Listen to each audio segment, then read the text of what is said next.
Would you like to hit a baseball just like Hall of Famer Joe DiMaggio? Well, you're in luck. All it takes is a Camel cigarette. Need more convincing to start smoking? How about these?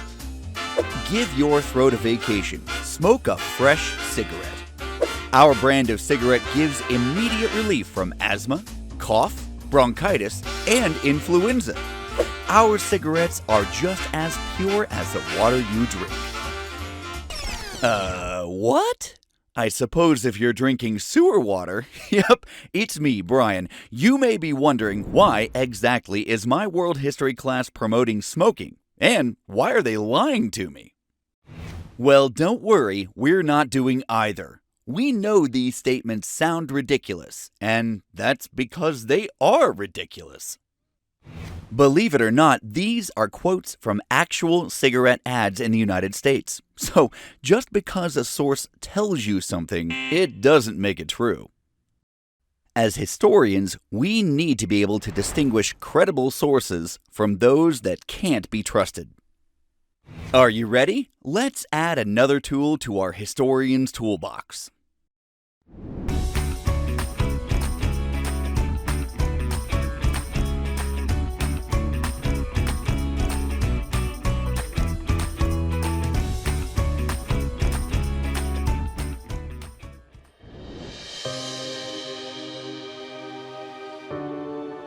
Our essential questions for today are: why is it necessary for a source to be credible? How can I ensure that a source is relevant and credible? So let's go back to our introduction. Take a minute to answer this question. Why would a cigarette company make an ad like the ones we saw and heard earlier?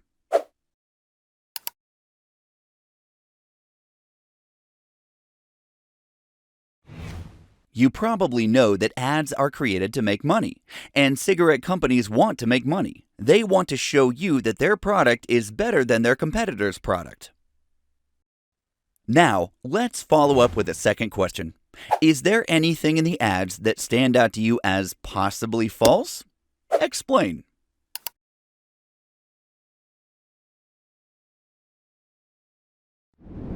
So, is this the easiest question we've asked you here, historians? Duh. Well, clearly you know that cigarettes are not going to help cure your bronchitis. On the contrary, cigarettes have been proven to cause severe health problems. But in years past, the dangers of smoking were not as well known, or were simply ignored, as research came out that showed that, this may not be the best for your health. Cigarette companies did their best to make sure those studies were not released. Additionally, there were fewer regulations on the truthfulness of labeling and advertising, so companies could make some pretty ridiculous claims without fear of punishment. And do you think cigarette companies had a reason to lie to people? Well, yeah.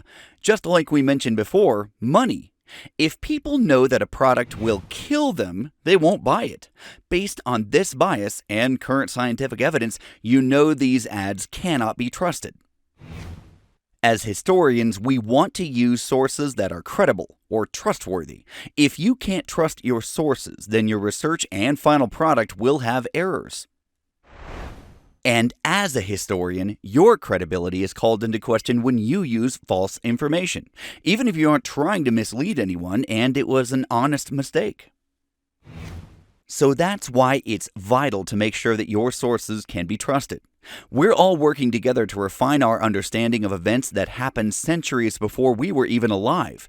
It's hard, but one piece of false information can derail our progress.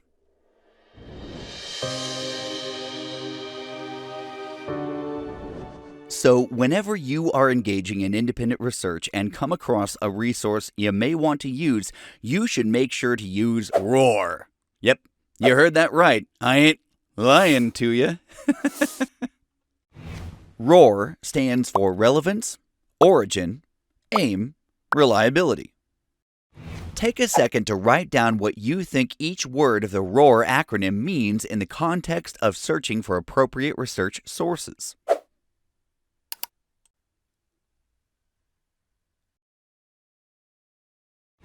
The first thing you want to do when inspecting a source, even before testing its credibility, is to make sure it is connected to your research objective. For example, let's say you're completing a research project on the French Revolution. If you find an article about the storming of the Bastille prison, a milestone of the revolution, well, it's fairly obvious that you could use some of that information. It's very relevant. Let's now say that you found an article about other revolutions, such as the American Revolution.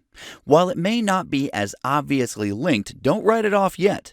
The revolution in America closely preceded the one in France and greatly influenced France's movement. So yeah, it's actually relevant as long as its connection is made clear in your project. How about if you find information on other famous prison breaks? Likely, this won't really be too relevant to your topic, since most prison breaks are not directly related to a national revolution of the middle and lower classes. Once you've found a relevant source, you need to make sure that you can trust it. So consider the origin. In other words, who created this source?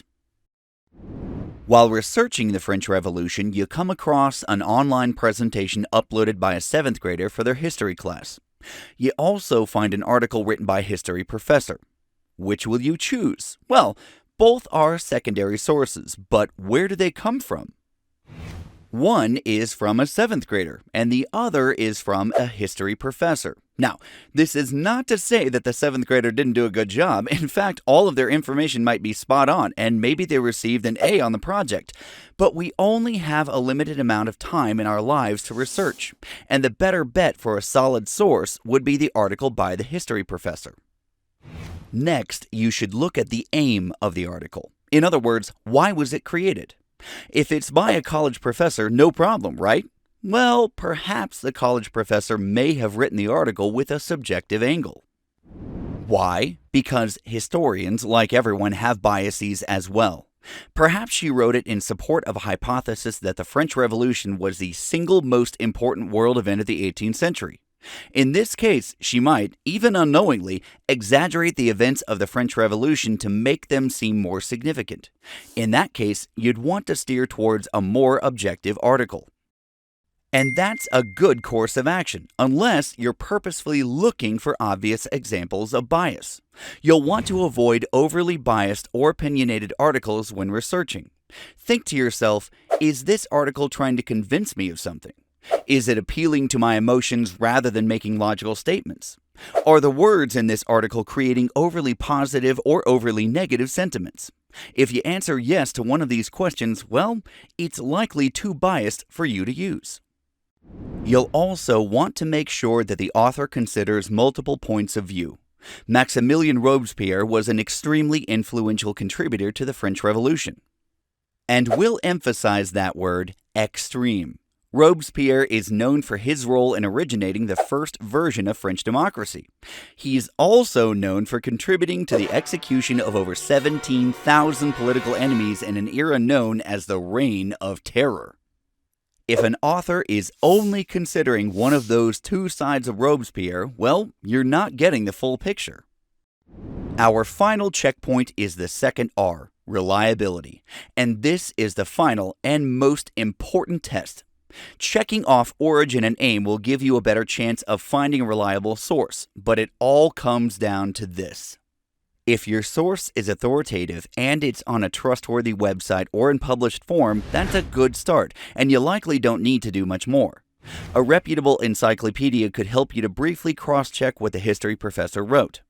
If you have discovered evidence of even subtle bias in the source, you'd want to ensure that it's mild enough to not compromise the integrity of the information. So that brings us to a side note. What internet resources can you trust for scholarly information? Well, there's no hard and fast rule, but many sites that end in .edu or .gov are trustworthy. Why? These are academic institutions and government websites. Websites that end in .org are often used by registered organizations, which could speak to their reliability. You'd need to do a bit more digging, though. If the organization has a particular political agenda, for example, it's likely too biased to trust for scholarly research.